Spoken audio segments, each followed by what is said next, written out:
ये क्या माँ, तुम मुझे यहाँ लेकर क्यों आई हो? तुमने जैसा कहा था मैंने बिल्कुल वैसा ही किया है। ये लो मेरी बेटी, और अब मेरा सौदा पूरा करो।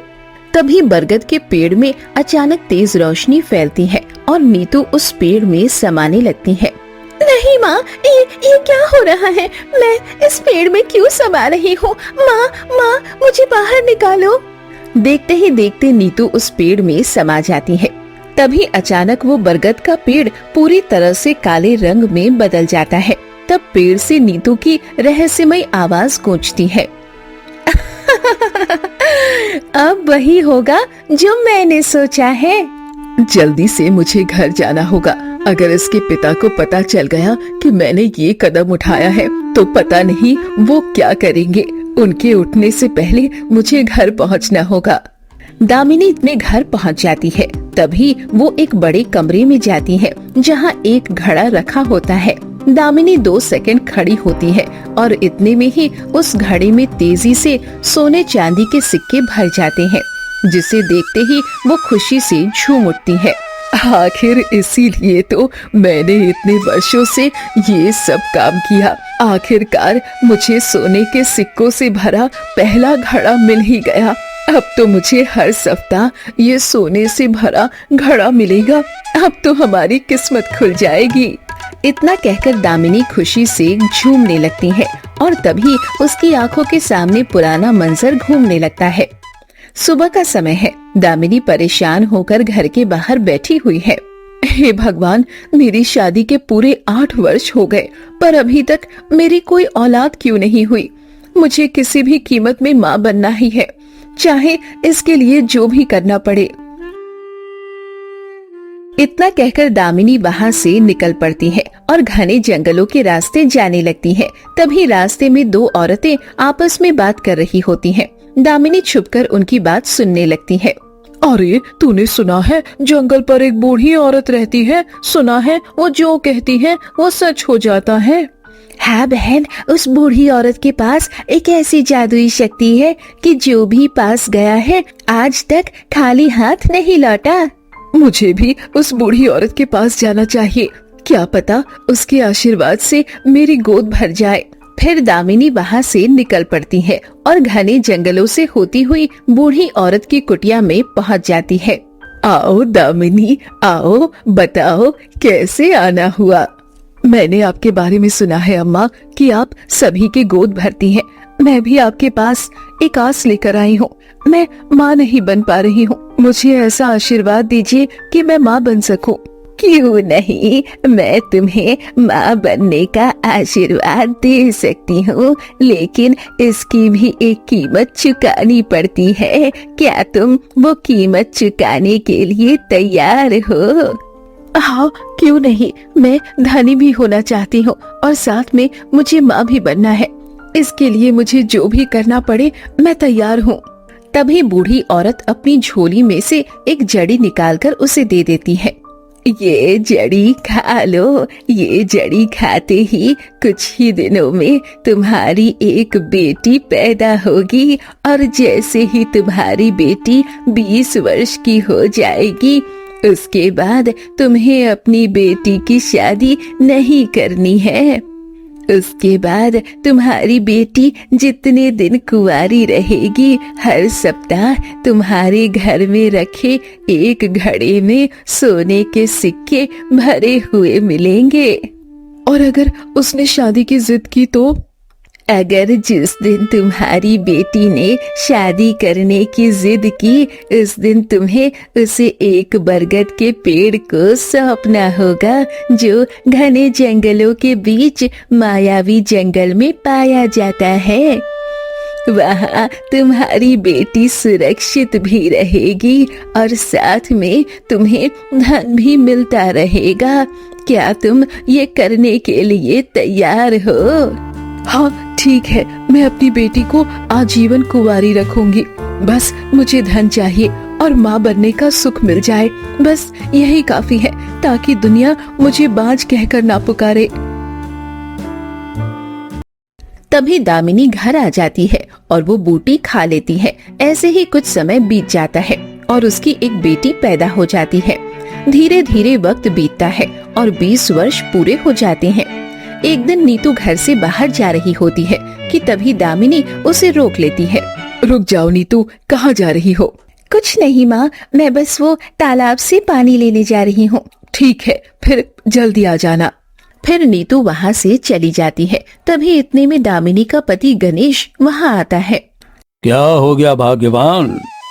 अरे भगवान ने हमारी झोली में हमारी बेटी को दिया है और तुम हो कि अपनी बेटी को अपनी आंखों से ओझल ही नहीं होने देती हो। अरे चिंता मत करो, बेटी को एक न एक दिन पराये घर भेजना ही पड़ेगा, तो इतना माया मोह अपनी बेटी से मत करो, समझे? गणेश इतना कहकर मुस्कुराते हुए चला जाता है। नहीं, मैं ऐसा कभी नहीं होने दूंगी। इसकी शादी तो मैं किसी भी कीमत पर नहीं होने दे सकती, क्योंकि मैं धनी बनने का मौका अपने हाथ से नहीं गवा सकती। इसके कल ही 20 वर्ष पूरे होने वाले हैं, उसके बाद तो मुझे धन मिलना भी शुरू हो जाएगा। दामिनी मुस्कुराने लगती है। वहीं दूसरी तरफ नीतू तालाब के किनारे पहुंच जाती है। तभी वहां उसका प्रेमी विवेक आ जाता है। कितना वक्त लगा दिया नीतू आने में? मैं कब से तुम्हारा इंतजार कर रहा था। तुम तो जानते हो विवेक, मेरी माँ कभी भी अपनी आंखों से दूर मुझे नहीं जाने देती। कितनी मुश्किल के बाद मैं यहाँ उनसे छुप छुप कर आती हूँ। अब हम शादी कर लेते हैं नीतू। कितने दिनों तक अब मैं और इंतजार करूँगा? हाँ, तुम ठीक कह रहे हो। मैं भी यही सोच रही हूँ कि हम दोनों शादी कर लेते हैं। ठीक है, बहुत जल्द मैं अपनी माँ से इस बारे में बात करूँगी। फिर विवेक वहाँ से चला जाता है और नीतू अपने घर की तरफ जा रही होती है कि तभी उसके सामने राजकुमार गौतम आकर खड़ा हो जाता है। नीतू, मैं तुमसे बहुत प्रेम करता हूँ और कई बार तुमको छुप कर देखने के बाद तुम्हारे पास चला आता हूँ, पर तुम कभी मुझ पर ध्यान नहीं देती। मैं तुम्हें इस राज्य की महारानी बनाऊंगा, तो मुझे अपना लो। नहीं राजकुमार, मुझे माफ कर दीजिए। मैं अपने प्रेमी विवेक से बहुत प्रेम करती हूँ और उसके बिना नहीं रह सकती। नीतू इतना कहकर आगे बढ़ जाती है। तुम मुझे ठुकरा रही हो, लेकिन फिर भी मैं तुम्हारा इंतजार करूंगा नीतू। एक न एक दिन तुम अपने उस प्रेमी को छोड़कर मेरे पास जरूर आओगी। इतना कहकर राजकुमार गौतम वहाँ से चला जाता है। वहीं नीतू जब घर जाती है तो दामिनी बैठी होती है। क्या हो गया नीतू, तुम बहुत परेशान दिख रही हो। माँ, मैं विवेक से बहुत प्रेम करती हूँ और उससे शादी करना चाहती हूँ। ये तुम कैसी बातें कर रही हो? नहीं, तुम शादी नहीं कर सकती। नहीं माँ, मैं उससे बहुत प्रेम करती हूँ और उसके बिना तो नहीं रह सकती, तो उससे मुझे शादी करनी ही है। और हाँ, अगर आप नहीं मानेंगी तो कल हम दोनों मंदिर में जाकर भगवान का आशीर्वाद लेकर अपनी नई जिंदगी शुरू करेंगे। अगर मैंने फिर मना किया तो ये बिल्कुल अपने पिता की तरह जिद्दी है, चली जाएगी। मुझे कोई और रास्ता चुनना ही होगा। ठीक है, अगर तुम यही चाहती हो तो मैं तुम्हारे पिता से बात करके तुम्हारी शादी कल ही करवा दूंगी, लेकिन उससे पहले मैंने एक मन्नत मांगी थी। घने जंगलों के बीच एक मंदिर है, वहाँ तुम्हारा आशीर्वाद बचा है। हम वहाँ से आशीर्वाद लेकर आ जाते हैं, उसके बाद तुम्हारी शादी के बारे में सोचेंगे। ठीक है माँ, चलो चलते हैं। फिर दामिनी नीतू को लेकर निकल पड़ती है और घने जंगलों से होते हुए जा रही होती है और ऐसी ही रात हो जाती है। ये क्या माँ, तुम मुझे इतनी अंधेरी रात को कहाँ ले जा रही हो? बस थोड़ी दूर और तो चलो। बड़ी आई थी ना शादी करने वाली। अरे, मैं अपनी बेटी का त्याग कर सकती हूँ, पर धनी बनने का मौका नहीं छोड़ सकती। फिर वो उसे ले जाकर बरगद के पेड़ के पास खड़ी कर देती है। चलो, अब ये सारा धन लेकर मैं धनी बन जाऊंगी। फिर ऐसे ही वो रात बीत जाती है। अगली सुबह होते ही जैसे ही गणेश की आंखें खुलती हैं, वो नीतू को ढूंढने लगता है। ये क्या भाग्यवान, हमारी बेटी नीतू कहाँ है? वो कहीं दिखाई नहीं दे रही। अरे, आपको बताना मैं भूल गई, हमारी बेटी अपनी प्रेमी के साथ भाग गई होगी। वो कल कह रही थी कि अगर हमने उसकी शादी उससे नहीं करवाई तो वो हमारे घर में नहीं रहेगी। मैं भी उसे सब जगह ढूंढकर अभी अभी आई हूँ। हे भगवान, नहीं, ऐसा नहीं हो सकता। मेरी बेटी मुझे छोड़कर नहीं जा सकती। गणेश वहीं फूट फूट कर रोने लगता है। वहीं दूसरी तरफ विवेक तालाब के किनारे बैठा इंतजार कर रहा होता है। ये क्या, आज नीतू मुझसे मिलने क्यों नहीं आई? हर रोज तो वो समय पर आ जाया करती थी। आज उसने कही थी कि हम शादी का फैसला लेंगे। मुझे जाकर उसके घर देखना चाहिए। फिर विवेक परेशान होकर नीतू के घर पहुंच जाता है और दरवाजा खटखटाता है। दामिनी बाहर आती है। तुम कौन हो? मुझे नीतू से मिलना है। मैं उससे बहुत प्रेम करता हूँ। अरे, नीतू की तो मैंने शादी कर दी है। पास के पड़ोसी गांव के जमींदार के बेटे से उसकी शादी हो गई और वो चली गई। अब वो यहाँ कभी वापस नहीं आएगी। नहीं नहीं, मैं उससे बहुत प्रेम करता हूँ। आप ऐसे कैसे उसकी शादी कर सकती हैं? अरे, वो धनी था, पैसे वाला था। भला कौन पैसे वाले से शादी नहीं करना चाहता? अब तुम चले जाओ यहाँ से। दामिनी इतना कहकर वहाँ से अंदर चली जाती है। ऐसे ही कुछ समय बीत जाता है। विवेक एक दूसरी अच्छी लड़की को देखकर शादी कर लेता है और नीतू को भूल जाता है। लेकिन वहीं दूसरी तरफ गणेश अपनी बेटी की याद में पूरी तरह से पागल हो जाता है। आज पूरा 1 महीना बीत गया, पर मेरी बेटी अभी तक वापस नहीं आई। पता नहीं वो कहाँ और किस हालत में होगी। गणेश रोता हुआ घर से निकल पड़ता है। वहीं दूसरी तरफ राजकुमार गौतम परेशान होकर तालाब के किनारे आ जाता है। 1 महीने से मैंने भी नीतू को नहीं देखा है। वो भले मुझसे प्रेम नहीं करती थी, पर मैं उसे दूर से देख ही लेता था। और सैनिक कह रहे थे कि वो गांव में भी नहीं है। आखिर उसके साथ कुछ तो बुरा हुआ है। गौतम परेशान होकर जंगल में आगे बढ़ रहा होता है कि तभी वो उसी बरगद के पेड़ के पास आकर खड़ा हो जाता है। ये क्या? ये बरगद का पेड़ पूरा काला क्यों है? साधारण पेड़ तो ऐसे काले नहीं होते। कोई है? मेरी मदद करो, मुझे इस पेड़ से बाहर निकालो। कोई तो मेरी मदद करो। कौन बोल रही है? कौन है यहाँ? आसपास तो कोई नहीं दिख रहा। मैं इस बरगद के पेड़ के अंदर से बोल रही हूँ। मुझे यहाँ बंद कर दिया गया है। मुझे बाहर निकालो। आखिर तुम हो कौन? मैं नीतू हूँ राजकुमार गौतम। मुझे यहाँ से बाहर निकालो। क्या? नीतू? मैं तुम्हें आजाद करूंगा और तुम्हें यहाँ से जरूर बाहर निकालूंगा। मुझे पता था कि तुम्हारे साथ कुछ गलत हुआ है। महाराज ने जो कहा था बिल्कुल सही कहा था कि तुम इसी जंगल में हो। बताओ, तुम्हें आजाद करने के लिए मुझे क्या करना होगा? मुझे आजाद करने के लिए तुम्हें घने जंगलों के बीच रहने वाली उस बूढ़ी औरत के पास जाना होगा। वही है जो मुझे यहाँ से आजाद कर सकती है। तुम चिंता मत करो नीतू, मैं तुम्हें आजाद करने का रास्ता लेकर ही आऊंगा। राजकुमार गौतम वहाँ से निकल पड़ता है और बूढ़ी औरत की कुटिया पर पहुँच जाता है। आओ राजकुमार गौतम, आओ, बताओ कैसे आना हुआ। देखो, मुझे पता है कि तुम जादूगरनी हो और तुम्हें तंत्र मंत्र आता है। बताओ, मेरी प्रियतमा जो उस बरगद के पेड़ के अंदर समा गई है, वो बाहर कैसे आएगी?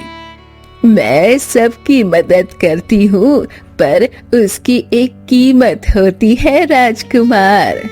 मुझे एक बेशकीमती तोहफा चाहिए, उसके बाद मैं तुम्हारी मदद करूँगी। राजकुमार गौतम अपने गले में पहना हुआ मोतियों का हार उतारकर बूढ़ी औरत के सामने रख देता है। ये सबसे बेशकीमती मोतियों का हार है। 7 समंदर पार के राजा अधिनायक के देश के ये कीमती मोती हैं, जो मुझे ट्रॉफी के तौर पर मिले थे। ये इस दुनिया का सबसे कीमती हार है। ये मैं तुम्हें दे रहा हूँ। बस अब मुझे रास्ता बता दो। यहाँ से तुम्हें आगे निधि वन की तरफ जाना होगा। उस निधि वन में तुम्हें एक जादुई फल मिलेगा।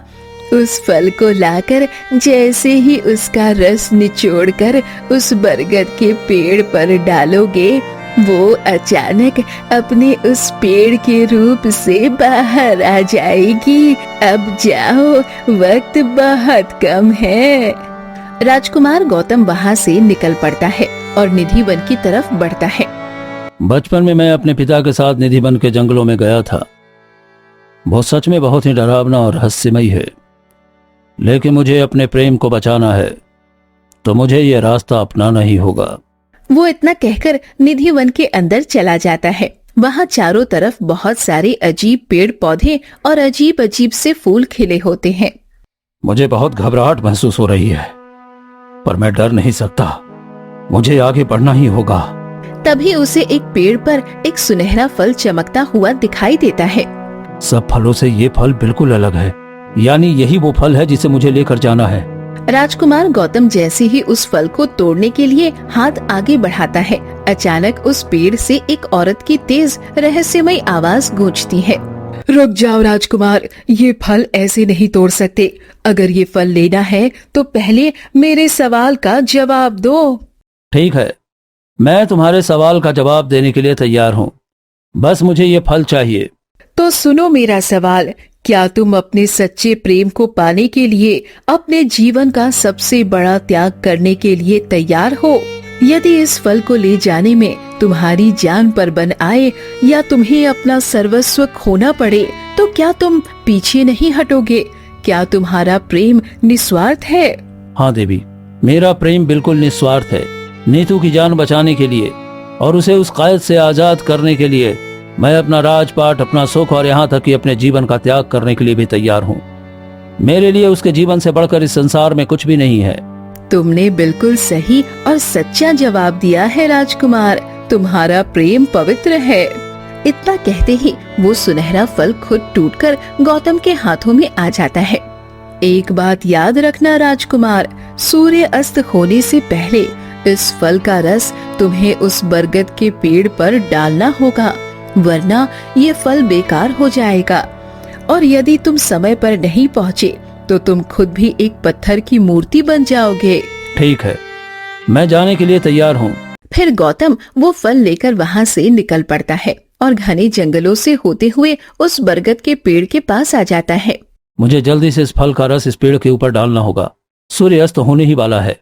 फिर राजकुमार गौतम जैसे ही फल का रस पेड़ पर डालता है, अचानक तेज रोशनी फैलती है और नीतू उस पेड़ से बाहर आ जाती है। वो जमीन पर गिरकर फूट फूट कर रोने लगती है।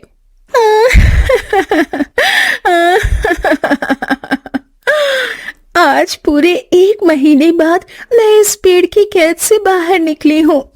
नीतू, तुम ठीक तो हो ना? हाँ, मैं ठीक हूँ राजकुमार। मैंने तुम्हें कितनी बार ठुकराया, लेकिन आखिरकार तुम ही मेरे काम आए। मुझे अपने प्रेमी विवेक से मिलना है, मुझे उसके पास ले चलो। क्यों नहीं, चलो मैं तुम्हारे साथ चलता हूँ। कोई बात नहीं नीतू, तुम किसी से भी प्रेम करो, पर मैं हमेशा तुमसे ही निस्वार्थ प्रेम करता रहूंगा। नीतू वहाँ से निकल पड़ती है और विवेक के घर पहुँचती है। वहाँ विवेक अपनी नई पत्नी के साथ बैठा होता है। विवेक, ये क्या, तुमने किसी और लड़की से शादी कर ली? नीतू, तुम कहाँ थी? तुमने भी तो शादी कर ली थी। तो मैंने भी शादी कर ली, पर तुम इतने दिनों तक थी कहाँ? मेरे साथ जो कुछ भी हुआ वो बहुत बुरा था, लेकिन अगर तुम मुझसे सच्चा प्रेम करते थे तो तुम्हें मेरा इंतजार करना चाहिए था, मुझे ढूंढना चाहिए था। लेकिन तुमने इतनी जल्दी शादी करके अपना घर बसा लिया। विवेक कुछ नहीं कहता और शर्म से अपना सर झुका लेता है। चलो राजकुमार, ये मुझसे कभी प्रेम करता ही नहीं था। आखिर सच्चा प्रेम तो राजकुमार गौतम करते हैं, जिन्हें मैंने हर बार ठुकराया, लेकिन फिर भी उन्होंने मुझे ढूंढा और इस भयानक कैद से आजाद किया। विवेक, तुम कभी मेरे प्रेम के काबिल थे ही नहीं। फिर नीतू वहाँ से निकल पड़ती है। अगर मैं अब वापस अपने घर गई तो माँ मेरे साथ फिर से कुछ न कुछ बुरा करने की कोशिश करेगी। मेरा पहला प्रेम तो मुझसे छिन ही गया, तो क्यों ना मैं राजकुमार गौतम से विवाह कर लूं। इससे मुझे उस लालची माँ के साथ अपना जीवन नहीं बिताना पड़ेगा। और राजकुमार ने मुझ पर इतना बड़ा एहसान किया है, मैं उस एहसान का बदला भी चुका पाऊंगी। राजकुमार, क्या तुम मुझसे विवाह करोगे? नीतू, क्या सच में? मुझे यकीन नहीं हो रहा है कि तुम मुझसे शादी करने के लिए तैयार हो। हाँ राजकुमार, मैं अब तुम्हारे साथ अपनी पूरी जिंदगी बिताना चाहती हूँ। फिर राजकुमार गौतम और नीतू मंदिर में जाकर शादी कर लेते हैं। उनकी शादी होते ही अचानक दूसरी तरफ दामिनी के घर में रखा सारा धन दौलत और सोने के सिक्के गायब हो जाते हैं। ये क्या, मेरे सारे सोने के सिक्के कहाँ चले गए? नहीं नहीं, ऐसा नहीं हो सकता। ये क्या हो रहा है भाग्यवान? इतने सारे सोने के सिक्के आए कहाँ से थे और अब अचानक सब गायब कैसे हो गए? कुछ नहीं, वो तो बस मुझे एक बूढ़ी माँ के आशीर्वाद से मिले थे, पर अब ये सब गायब क्यों हो रहे हैं? तभी इतने में नीतू राजकुमार गौतम के साथ शादी करके घर आ जाती है। नीतू को देखते ही दामिनी के होश उड़ जाते हैं। नीतू, तुमने राजकुमार गौतम से शादी कर ली? मेरी बेटी, मेरी बच्ची, तुम ठीक तो हो ना? मुझे लगा था कि मैं तुम्हें कभी दोबारा देख नहीं पाऊंगा। आखिर ये सब कैसे हुआ और तुम कहाँ चली गई थी? कुछ नहीं पिताजी, मैं आपको सब बताती हूँ, क्योंकि जो सच है वो आज आपको मेरी माँ ही बताएगी। लेकिन अगर माँ ने नहीं बताई तो छोड़िए, मैं राजकुमार गौतम से विवाह कर चुकी हूँ और अब मैं इनके साथ ही रहना चाहती हूँ। नीतू, ये तुम क्या कह रही हो? तुमने शादी क्यों की? मैंने इस पल के लिए पूरे 20 वर्ष तक इंतजार किया, क्या क्या पाप नहीं किए, और आज तुम्हारी इस शादी की वजह से मेरा सारा धन चला गया। ये तुम क्या कह रही हो दामिनी? आखिर तुमने क्या किया है मेरी बेटी के साथ? साफ साफ बताओ। मेरी बेटी वापस आ गई है, पर तुम्हारे चेहरे पर खुशी के बजाय वो गुस्सा क्यों दिख रहा है? सच सच बताओ, वरना।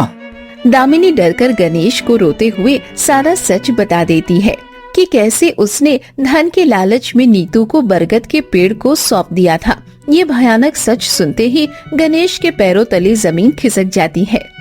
धिक्कार है तुम पर, दूर हो जाओ यहाँ से। मुझे आज के बाद तुम्हारा ये पापी चेहरा कभी नहीं देखना। माँ, मुझे लगा था कि आपकी कोई मजबूरी रही होगी, इसीलिए आपने मेरे साथ ऐसा किया, लेकिन आपका ये खौफनाक षड्यंत्र सुनकर मुझे आपसे नफरत हो गई है।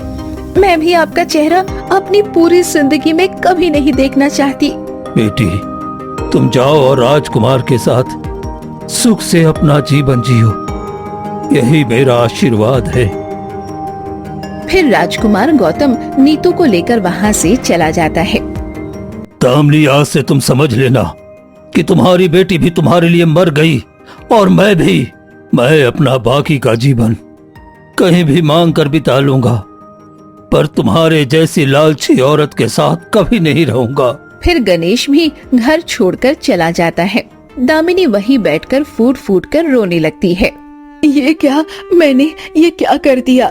धन के लालच में मैंने अपनी इकलौती बेटी और अपने पति दोनों को हमेशा के लिए गवा दिया, और वो जादुई धन भी चला गया। मैं तो पूरी तरह बर्बाद हो गई। दामिनी अपनी लालची किस्मत पर फूट फूट कर रोती रह जाती है। वहीं दूसरी तरफ नीतू राजकुमार गौतम के साथ महल में खुशी पूर्वक अपना नया जीवन जीने लगती है।